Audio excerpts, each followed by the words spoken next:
네, 이어서 김기성 앵커가 꼽은 이슈 함께하도록 하겠습니다. 여러분들이 가장 좋아하시는 또 코너죠. 네, 첫 번째 이슈부터 함께 살펴볼 텐데요.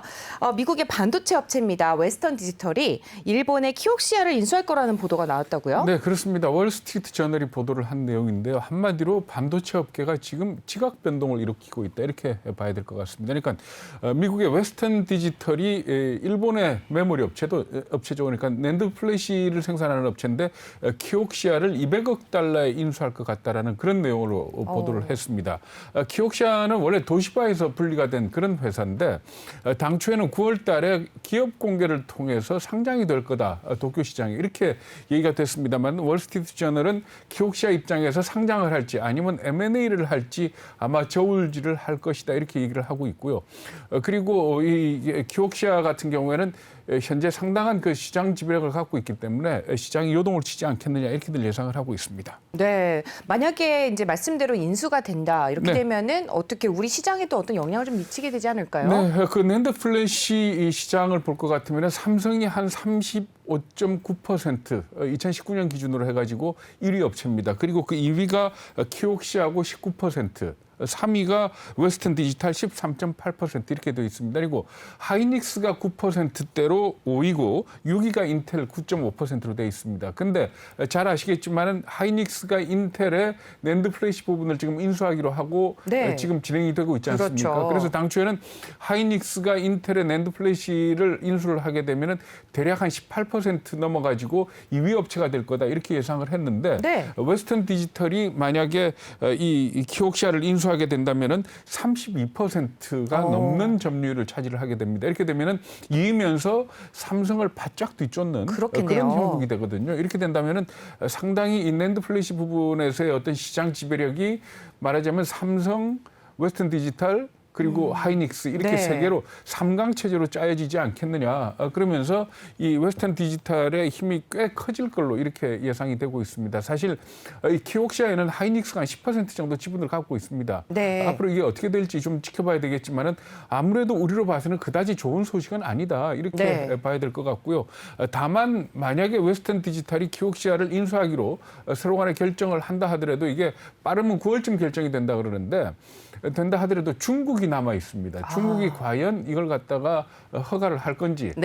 중국 같은 경우에는 지금 미중 갈등 상황에서 반도체 업체들의 인수합병을 갖다 번번이 무산을 시키고 있거든요. 그렇기 때문에 이번에도 반대 쪽에 손을 들지 않겠느냐 하는 그런 변수는 남아 있다, 이렇게 봐야 될 겁니다. 네, 아무래도 SK 하이닉스라든지 삼성의 입장에서는 안 되는 경우를 좀 기대하고 있을 수도 있겠네요. 아무래도 그렇죠. 그래 삼성하고 SK 하이닉스가 인텔을 갖다 무사하게 인수를 하고 그리고 삼성하고 이렇게 한다면은 대략 그 시장 점유율이 한 60%를 넘게 되거든요. 그렇게 된다면은 우리나라 업체들의 이 낸드 플래시 시장에 대한 지배력이 굉장히 강해지는데, 근데 35%가 넘는 하나의 업체가 또 등장을 한다면 사실 60% 정도의 시장 경제 지배력을 가지고도 좌우하기는 좀 어려워지는 그런 상황도 될 수 있다, 이렇게 봐야 되는 겁니다. 네, 말씀 잘 들었습니다. 첫 번째 이슈로 반도체 업황에 관련한 소식 전해드렸습니다.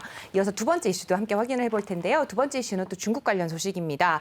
중국이 동북 삼성의 또 개방을 확대할 거라는 소식이네요. 네, 그렇습니다. 중국의 동북 삼성. 사실 동북 삼성 그러지만은 우리가 부르기 편한 거는 만주입니다.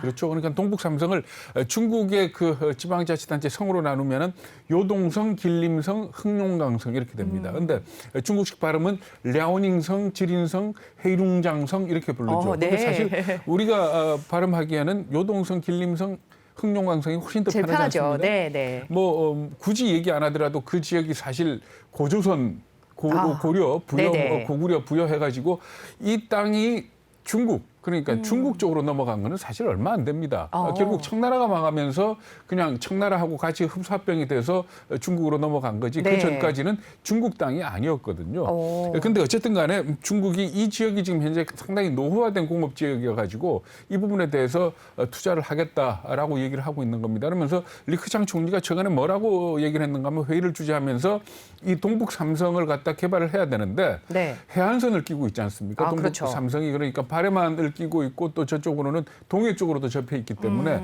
이런 해안 도시를 이용을 해가지고 RCEP 그러니까 포괄적 동반자 협정이죠. 네. 그를 이용을 해서 개발을 해야 될 것이다. 이렇게 얘기를 했거든요. 그러니까 결국은 해안 위주의 개발을 추진해 나가겠다라는 쪽으로 받아들이면 될 것 같습니다. 네, 동북 삼성 좀 전에 말씀해 주셨는데 과거에는 또 중국 경제에 있어서 굉장히 큰 비중을 차지했다면서요. 네, 그렇죠. 그러니까 동북 삼성이 확 발전을 한 때가 언젠가 하면 사실은 일본의 네. 대륙 침략 때입니다. 그러니까 일본이 만주를 갖다 점령을 하고 대륙을 갖다가 공격하기 위한 병참 기지로 만주를 갖다 활용을 했었거든요. 그래가지고 그게 상당한 중공업 단지가 조성이 됐었습니다. 네. 그래서 중화공업이 굉장히 발전을 해서 전반적으로 사실 1945년에 2차 대전이 끝나고 난 이후에 중국의 경제 지도를 보면은 이 동북 삼성의 경제적인 영향력이 굉장히 컸던 그런 상황이었습니다. 근데 등소평이 등장하고 난 이후에 중국의 개혁 개방 정책이 그러니까 남쪽, 네. 남서부 쪽으로 집중이 됐지 않습니까? 그렇죠. 그 이유는 아무래도 중국의 개혁 개방 정책이라는 것 자체가 태평양을 통해서 미국하고 교역을 하는 그런 쪽이기 때문에 이쪽이 개발이 되면서 동북 삼성이 상당히 쇠락한 그런 입장이다 이렇게 보시면 될 것 같습니다. 네, 그러면 뭐 현재 상황은 어떤가요? 네, 인구도 많이 줄어들고요. 네. 그리고 그 한마디로 노후화된 산업단지다 이렇게 얘기를 하는데 인구가 어느 정도 줄어드는가 하면은 얼마 전에 그 중국의 7차 인구 센서스 결과가 발표가 됐지 않습니까? 그렇죠. 뭐 그 숫자조차도 믿을 수 없다라고 얘기를 하고 있긴 합니다만은 그 숫자를 그대로 믿는다 하면은 중국 전체 인구는 한 10년 동안에 5% 정도 성장을 했습니다. 늘어났습니다. 그런데 이 동북 삼성 같은 경우는 인구가 10% 이상 줄어든 걸로 이렇게 나타나고 있습니다. 그러니까 네. 그만큼 산업 자체가 쇠락하면서 인구가 빠져나가는 그런 현상으로 보시면 될 것 같습니다. 근데 만약에 중국이 그 동북 삼성을 갖다 해안선 위주로 해가지고 개발을 한다면은 우리가 지도를 놓고 봐도 협력할 수 있는 나라는 우리나라하고 일본밖에 없다 이렇게 봐도 크게 틀리지가 않을 겁니다. 이런 상황에서 본다면은 중국이 동북 삼성을 개발한다는 것 자체는 우리한테 상당한 기회가 되지 않을까 이렇게 볼 수가 있을 것이고요. 물론 사실 동북 삼성에 사는 우리 민족, 네. 조선족이라고 얘기를 하죠.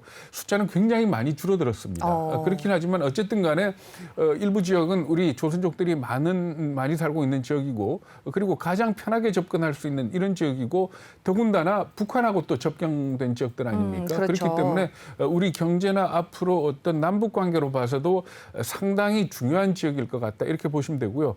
여기다가 중국이 개발 드라이브를 건다 그러면은 우리로 봐서는 여러 가지 의미에서 큰 기회가 될 수도 있는 걸로 이렇게 봐야 될 것 같습니다. 네, 말씀 잘 들었습니다. 네, 일반적으로 또 앞서서 말씀해 주신 것처럼 만주라고 불리는 중국 둥베이 삼성 지역 대외 개방을 통해서 경제 부흥에 나설 계획이라는 소식을 함께 전해드렸습니다. 이어서 마지막으로 세 번째 이슈도 함께 살펴볼 텐데요. 요즘에 기상이변 굉장히 심각하죠. 그러다 보니까 세계 주요 곡물 작황이 심상치가 않다는 소식이네요. 네, 그렇습니다. 미국의 언론들이 지금 보도를 하고 있는 내용인데 미국 그러면은 사실은 인구로 따져가지고 그렇게 많은 나라는 아니지 않습니까? 그러니까 이 전체적으로 보면은 곡물 생산량으로 보면 곡물 생산량이 제일 많은 나라가 사실은 중국입니다. 네. 중국, 인도, 미국 이런 순서로 돼 있거든요. 그런데 중국이나 인도는 아시다시피 인구가 14억이 넘고 네. 미국은 한 3억 정도 되는 그런 나라 아닙니까? 그렇죠. 그러다 보니까 미국은 주요 곡물 수출국 중에 하나거든요. 그런데 최근에 보도가 나오고 있는 걸 보면은 미국이 극심한 가뭄을 앓고 있어서 상당히 이 작황에 문제가 있다 이렇게 지적이 네. 되고 있습니다. 그러니까 주로 어떤 지역인가 하면 미국의 중부 지역입니다. 사우스다코다, 노스다코타, 미네소타, 아이오와 뭐 이런 쪽이거든요. 이런 쪽에 지금 비가 안 와가지고 네. 토양이 품고 있는 수분의 함량이 거의 최저치, 사상 최저치다 이렇게 얘기를 하고 있습니다. 그래가지고 지금 현재 주요 작물에 미국에서 봐서 주요 작물의 63%가 흉작이라고 얘기를 하고 있는 그런 상황인데 이게 보통 때는 어느 정도인가 하면 한 6% 정도. 그러니까 워낙 땅덩어리가 넓다가 보니까 이 주요 작물들 중에서 잘 되는 데도 있고 못 되는 데도 있는데 그렇겠죠. 네. 그게 보통은 한 6% 정도인데 이젠 지금은 올해 같은 경우는 63%다 이렇게 얘기를 네. 하고 있는 겁니다. 그러니까 이 곡물 문제 같은 경우에는 작년 같은 경우는 이 코로나 때문에 문제였지 않습니까? 그렇죠. 코로나 때문에 이 심어놔도 수확할 사람이 없고 수확을 그렇습니다. 해도 배가 없어서 실어가지를 못하고 하는 그런 네. 문제였는데 올해는 이 직격탄이 바로 기후에서 오고 있다 이렇게 봐야 될 것 같습니다. 그런데 사실 이게 미국만의 문제가 아니고 우리가 대표적으로 곡물 수출 국가 그러면은 브라질이라든가 러시아를 드는데 이런 국가들 역시 지금 가뭄이 상당히 심각하다 그럽니다. 그래가지고 앞으로 이 아무래도 이 밀이라든지 콩이라든지 옥수수 가격이 많이 오르지 않겠느냐 이렇게 예상을 하고 있는데 월스트리트 저널이 보도한 내용을 볼 것 같으면은 현재 그 미국에서 이 밀의 가격이 얼마나 올랐는가 하면은 작년 대비 한 10% 정도 올랐고요. 네. 그리고 사실 작년은 그 코로나가 있었기 때문에 정확하게 비교가 어렵지 않습니까? 2019년하고 비교를 하면은 이런 곡물들이 대략 한 50% 정도 가격이 오른 걸로 이렇게 나타나고 있습니다. 네, 지금 말씀하신 걸 듣다 보니까 뭐 우리도 뭐 샘표라든지 풀무원 이런 대두 네. 가격에 또 이제 영향을 미치지 않을 수가 없을 것 같은데 식량 위기로 얘기한다 그러면은 우리나라 상황을 항상 걱정을 하잖아요. 네, 네. 우리는 어떤가요? 사실 우리나라 곡물 문제만큼 심각한 건 없다 이렇게 봐야 될 겁니다. 그러니까 우리나라 네. 식량 자급률 그러면 얼마인가 하면 45% 정도 됩니다. 2019년 기준으로 45.8%다 이렇게 얘기를 하는데 이 얘기는 뭔가 하면은 우리가 어쨌든 먹고 쓰는 곡물 가운데 절반 이상을 수입을 해오는 그런 나라다 이렇게 보시면 되고요. 네. 그리고 이 곡물 중에서 특히 식량 자급률 그러니까 사람이 먹는 것. 네. 이 얘기는 뭔가 하면은 소나 돼지를 키우기 위해서 쓰는 사료를 제외한 식량 자급률 같은 경우에는 21%에 불과합니다. 그러니까 네. 그만큼 사실 상당히 낮은 그런 국가 중에 하나이고 OECD로 따진다면은 우리나라가 아마 이 식량 자급률에서는 가장 낮은 나라다 이렇게 보시면 됩니다. 밀이나 옥수수 같은 거는 보면은 지금 전체적으로 봐서 이 자급률이 한 1%에도 미치지 못하는 걸로 이렇게 나타나고 있습니다. 네. 근데 말씀하다 보니까 그래도 쌀은 좀 괜찮지 않을까 싶은데 어때요? 네, 쌀은 사실 2017년도까지만 해도 괜찮다 그랬습니다. 그러니까 자급률로 따져서 한 103% 정도 됐었거든요. 그러니까 우리가 먹는 것보다도 더 많이 생산을 했습니다. 근데 네. 그 이후에 2018년, 2019년으로 접어들면서 이 자급률이 97%, 92%로 떨어졌고요. 그리고 작년 같은 경우는 기억하시겠지만은 장마가 꽤 길었습니다. 네, 그렇죠. 장마가 길어지면서 쌀 수확량이 6.4%가 줄어들어서 쌀 자급률이 지금 아직 통계는 안 나왔습니다만은 90% 정도밖에 안 될 것 같다라는 그런 얘기를 하고 있거든요. 근데 그러면 우리가 꼭 그해 먹는 쌀을 그해 다 생산할 필요가 있느냐? 그건 아닙니다, 사실. 네. 그러니까 비축미라는 게 있지 않습니까? 그렇죠. 정확하게 따지면 쌀을 생산을 해서 그러니까 보통 9월 달쯤부터 새로운 햅쌀이 나오지 않습니까? 네. 햅쌀 쭉 먹다가 나중에 쌀이 떨어질 때쯤 해서 비축미가 필요한데 그 비축미 양이 지금 우리나라가 어느 정도 있는가 하면은 한 2.4개월분 정도를 갖고 있습니다. 이게 물론 쌀만 놓고 본다면은 모자라는 양은 아닙니다. 그리고 비축을 많이 한다는 것 자체가 돈이 많이 들기 때문에 꼭 그럴 필요는 없지만은 다른 나라에 비해서는 비축미가 좀 부족하다라는 네. 그런 지적들을 합니다. 그러니까 중국 같은 경우에는 일반적으로 한 3개월 정도의 비축을 하도록 이렇게 지시를 하고 있고 또 일부 그 소비지 같은 경우는 6개월치를 보관을 해라, 비축을 해라 이렇게 얘기를 하고 있다 그럽니다. 여기에 네. 비하면은 우리나라 같은 경우에 좀 비축이 부족한 그런 면이 있고 특히 밀이나 옥수수 같은 경우에는 사실 우리 자급률이 워낙 낮기 때문에 비축 자체가 큰 의미가 없다 이렇게 볼 수가 있는 겁니다. 다만 이 기사를 제가 이렇게 쭉 챙겨보면서 느꼈던 게 뭔가 하면 우리나라 비축미는 없지만은 먹을 건 그래도 많이 쟁여두고 있죠. 네, 뭔가 그렇죠. 하면 라면입니다. 네, 그러니까 그렇습니다. 사실 이 라면이라는 것 자체가 어떻게 본다면은 상당한 식량의 역할을 대체하고 있다 이렇게 봐야 되는 거거든요. 그렇지만 어떻게 보더라도 이 식량 위기라는 것 자체가 왜 무서운가 하면은 일단 위기가 오게 되면 돈 주고도 못 사는 게 식량입니다. 그렇죠. 그러니까 코로나 사태 때도 겪어봤지만 코로나 사태 초기에 문제가 생기니까 러시아나 베트남 같은 나라들이 네. 수출을 갖다가 금지를 시켰거든요. 그게 대략 한 2개월 정도밖에 지속이 안 돼서 큰 문제는 없었습니다만은 앞으로 어떤 일이 생길지 모르고 그렇죠. 그런 상황이 네. 온다면은 식량 안보만큼은 꼭 확보를 해야 된다라는 그런 지적들을 하고 있습니다. 뭐 말씀 들어보니까 굉장히 좀 식량 안보 문제에 좀 취약한 상태인 것 같습니다. 뭐 다른 대처 방안이 또 있을까요? 사실 뭐 전문가들도 워낙 많고 또 이 네. 부분에 대해서 걱정하는 사람들이 많기 때문에 그동안 정부 입장에서 여러 가지 대책들을 마련을 해왔습니다. 그래서 뭐 정권별로 본다면 가장 적극적으로 나섰던 정권이 이명박 정권입니다. 그래서 네. 그 이후로 상당한 성과가 있는 것도 사실이지만은 좀 모자란다 그런 얘기들을 합니다. 예를 들어서 해외 농업 투자가 상당히 우리가 잘 모르지만은 성공한 데가 있습니다. 그러니까 롯데 상사하고 서울 사료가 연해주에다가 수천만 평의 농지를 확보를 해서 생산을 하고 있다 그럽니다. 그런데 문제는 뭔가 하면 평상시에는 거기서 농사를 지어가지고 우리나라가 필요하면 갖고 들어올 수가 있습니다. 네. 근데 러시아가 그때 이 수출 금지 조치 내릴 때 거기서 우리나라 업체가 만든 곡물도 생산한 곡물도 금지가 됩니다. 그러니까 꼭 필요한 때는 별 효과가 없다 이렇게 보시면 그렇군요. 되고 그리고 또 거기서 생산한 곡물을 갖다가 수출을 할 때 러시아에다 관세를 물어야 됩니다. 이런 측면에서 볼 때 해외 농업 투자는 많이 해야 되는 건 사실이지만은 해외 농업 투자가 말하자면 유일한 해법이다 이렇게 볼 수는 없는 겁니다. 그래가지고 또 그 당시에 나왔던 얘기가 뭔가 하면 곡물 터미널을 확보해야 된다. 그러니까 곡물 터미널이라는 게 주요 곡창지대에서 항구 같은 데다가 터미널을 만들어 놓고 그 곡물을 실어서 수출하는 그런 항구다 이렇게 보시면 되는데 포스코 인터내셔널이 우크라이나에 곡물 터미널을 하나 인수한 게 있습니다. 이게 굉장히 어려웠습니다. 왜 그런가 하면 이 곡물 터미널을 인수한다는 것 자체는 이 우리가 왜 4대 메이저 얘기하죠. 곡물과 관련된 뭐 카길, 뭐 AMD 뭐 이런 친구들 얘기를 하는데 네. 이 4대 메이저의 힘이 워낙 막강하기 때문에 얘네들이 계속 반대를 하거든요. 그럼에도 불구하고 이 포스코 인터내셔널이 우크라이나의 이 곡물 터미널을 인수해 가지고 상당한 지금 효과를 얻고 있다 이렇게 볼 수가 있는 겁니다. 그런 측면에서 볼 적에 여러 가지 다방면으로 곡물 안보에 대한 이 안전판을 만들어 놓는 게 중요하겠지만은 제일 중요한 거는 뭔가 하면 우리 자체 생산력이 있어야 됩니다. 네. 생산량이 있어야 되고 그렇겠네요. 결국 우리가 많이 생산할 수 있어야 되는데 우리가 국토가 좁다 안 된다라고 포기할 부분이 아니고 전문가들 얘기를 들어보면은 아무래도 이제 그 스마트 농법들 많이들 얘기를 하지 그렇죠. 않습니까? 네. 그리고 또 청년 실업이라든지 아니면 노후 문제라든지 이런 것들이 있는데 이 스마트 농법과 청년 실업 문제를 갖다가 잘 한다면은 결국 1차 산업에서 미래 산업에 해법이 있지 않겠느냐 하는 네. 그런 지적도 있으니까 이런 부분에는 좀 귀 기울여서 들어봐야 될 것 같습니다. 네, 기상 이별로 인한 세계 주요 곡물 작황과 또 관련한 이슈들 함께 말씀 나눠봤습니다. 마지막으로 한 이슈 더 살펴볼 텐데요. 미국의 잭슨홀 미팅. 네, 앞두고 시장이 굉장히 혼란스러운 것 같습니다. 이 부분 어떻게 보시는지 함께 말씀 들어볼까요? 글쎄요, 오늘 아침에 아마 저 기사 준비하시면서 우리 장앵카도 보셨겠지만은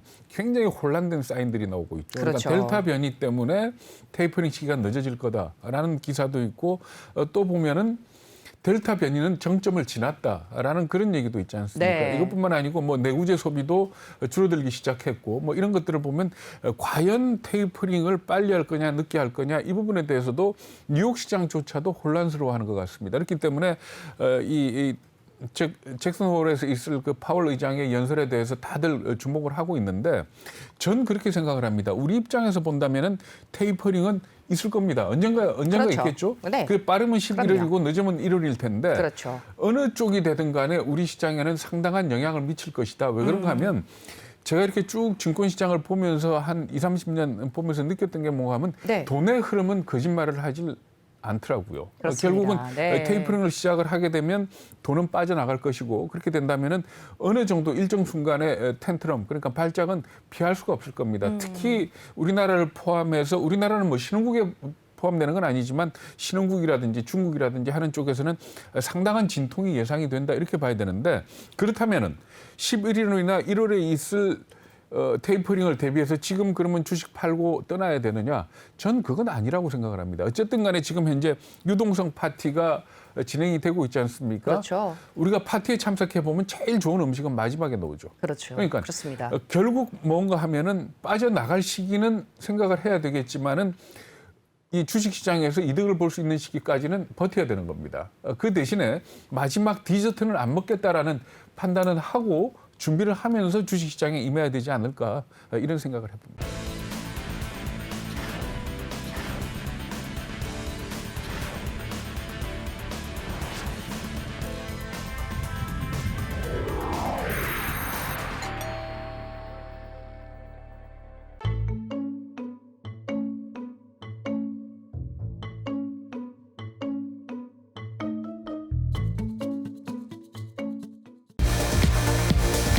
네.